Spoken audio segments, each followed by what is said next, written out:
आज हम पढ़ेंगे 9वीं कक्षा के लिए हिंदी व्याकरण। इसमें पढ़ेंगे संज्ञा। पहले वीडियो में हमने संज्ञा के बारे में और व्यक्तिवाचक और जातिवाचक के बारे में पढ़ा था। तो इसमें हम पढ़ा था जो किसी प्रकार नाम को हम संज्ञा कहते हैं और व्यक्तिवाचक सिर्फ एक ही व्यक्ति को या प्राणी को या स्थान को हम समझते हैं और जातिवाचक जहाँ पे सारी जाति को हम समझते हैं। हमने पढ़ा था इसके बारे में। आज हम पढ़ेंगे द्रव्यवाचक संज्ञा।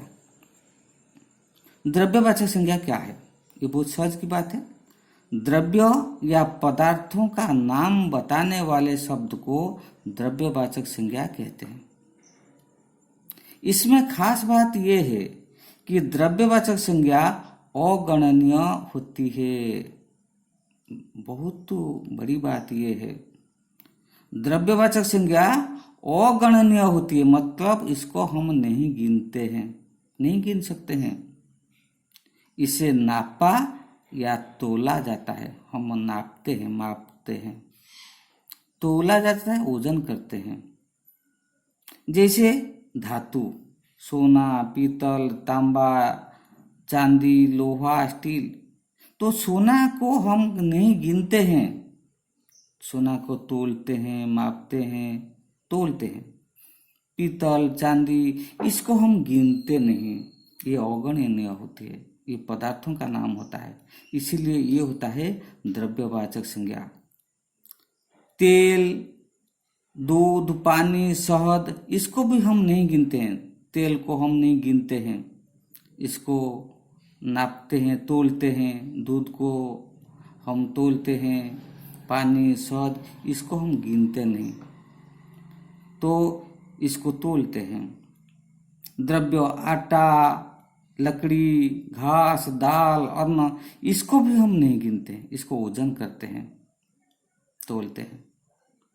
तो जिस धातु को, पदार्थों को, द्रव्य को हम गणना नहीं करते हैं, मतलब नहीं गिनते हैं, सिर्फ इसको नापते हैं या तोलते हैं, ये होता है द्रव्यवाचक संज्ञा।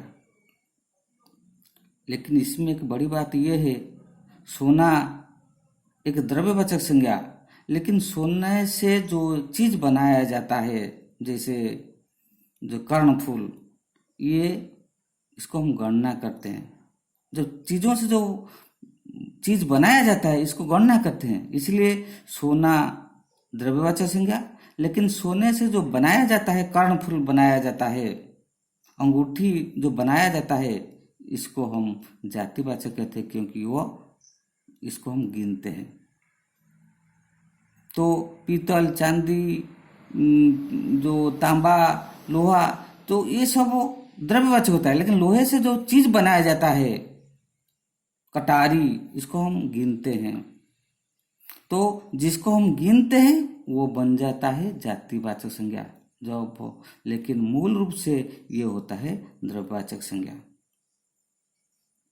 और समूहवाचक संज्ञा क्या है? प्राणियों या वस्तुओं के समूहवाचक शब्द को समूहवाचक संज्ञा कहते हैं। समूह को, जहां पे एक जगह पर मिलते हैं। प्राणियों का समूह, दल, मंडली, परिवार, सेना, भीड़, कक्षा। दल, पशुओं का दल हो सकता है, चोरों का दल हो सकता है। मंडली, साधुओं का मंडली। परिवार, लोगों का परिवार, मतलब जहाँ पे बहुत लोग रहते हैं, परिवार कहते हैं। बहुत साधु लोग रहते हैं, मंडली कहते हैं। जहाँ पे बहुत सैनिक रहते हैं, सेना कहते हैं। जहाँ पे बहुत लोग रहते हैं, भीड़ कहते हैं। जहाँ पे बहुत बच्चे पढ़ते हैं, कक्षा कहते हैं। मतलब ये सब समूह का है, इसीलिए ये होता है समूहवाचक संज्ञा। वस्तुओं का समूह, गुच्छा, झुंड, श्रृंखला, ढेर, पूंज, टोली। फूलों का गुच्छा, मतलब कई फूलों को मिलाकर हम गुच्छा बनाते हैं, इसीलिए ये फूलों का समूह ही गुच्छा होता है। झुंड, हाथियों का झुंड, मतलब ये कई हाथी मिलकर झुंड बनाते हैं। उसी प्रकार श्रृंखला, ढेर, पुंज, टोली ये सब समूह होता है, इसीलिए ये होता है समूहवाचक संज्ञा। और एक है भाववाचक संज्ञा।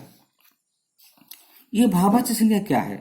धर्म, गुण, अवस्था, क्रिया, व्यापार और क्रियार्थक संज्ञा का नाम बताने वाले शब्द को भाववाचक संज्ञा कहते हैं।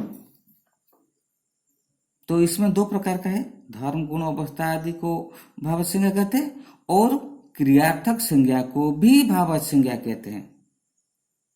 जैसे गर्मी, शीतलता, मधुरता ये धर्म होता है, मनुष्य का गुण होता है। धैर्य, क्रोध, बुद्धिमानी, ईमानदारी, सच्चाई, प्रेम ये सब गुण होता है। पीड़ा, नींद, दरिद्रता, उजाला ये सब अवस्था होता है।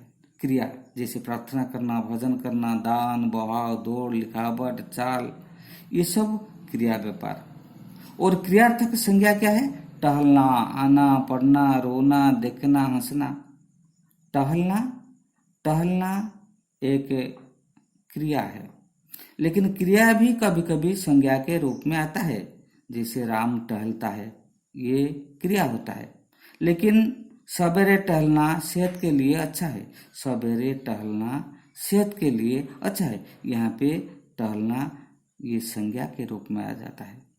तो इसलिए जब क्रिया संज्ञा के रूप में आता है, ये हो जाता है भाववाचक संज्ञा। आना, पढ़ना, रोना, देखना, हंसना। वो देख रहा है, मतलब ये क्रिया होता है। रोना, वो रो रहा है, बच्चा रो रहा है, वो क्रिया होता है। पढ़ना, वो पढ़ रहा है।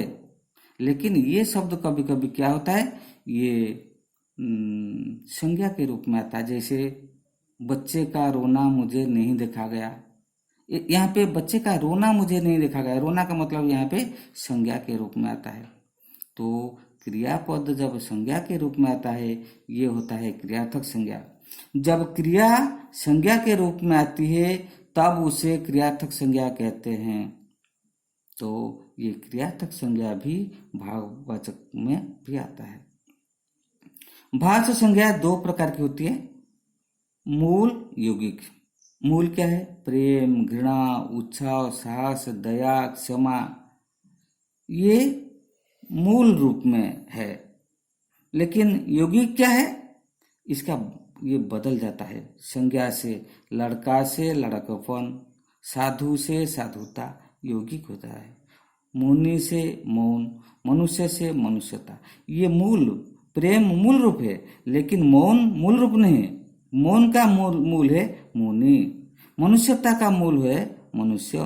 तो ये होता है मनुष्य से मनुष्यता, शिशु से शैशव।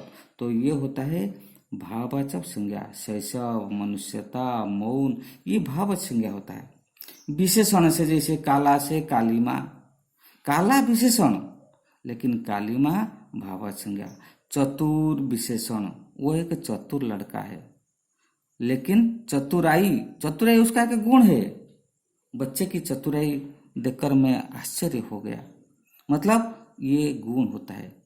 ये विशेष चतुर विशेषण और ये होता है उसका गुण जो भाववाचक संज्ञा बन जाता है। वीर, वीरत्व, मीठा, मिठास, भला, भलाई ये विशेषण से संज्ञा बनता है। और एक कुछ शब्द होते हैं जो सर्वनाम से भी संज्ञा बनता है। जैसे मम से ममता, ममत्व, अहंग से अहंकार, अपना से अपनापन, आप से आपा, निज से निजत्व। तो ये सब क्या होता है? यौगिक संज्ञा होता है। क्रिया से कैसे होता है? मारना से मार, काटना से कटाई। मतलब काटना की क्रिया है, कटाई भाववाचक संज्ञा है। वह काटता है, लेकिन उसकी कटाई बहुत अच्छी है, मतलब वो काटने की जो कला है वो अच्छी है। तो काटना से कटाई। लिखना से लिखावट, वो सुंदर लिखता है, क्रिया, लिखता क्रिया, लेकिन उसकी लिखावट बहुत सुंदर है। उसकी लिखावट ये क्रिया, इस संज्ञा के रूप में आता है। तो उसकी लिखावट, लिखना से लिखावट, लिखना क्रिया, लिखावट संज्ञा। अव्यय से दूर, दूरी, दूर एक अव्यय है, दूरी एक संज्ञा है। निकट, निकटता। तो ये सब होता है भाववाचक संज्ञा।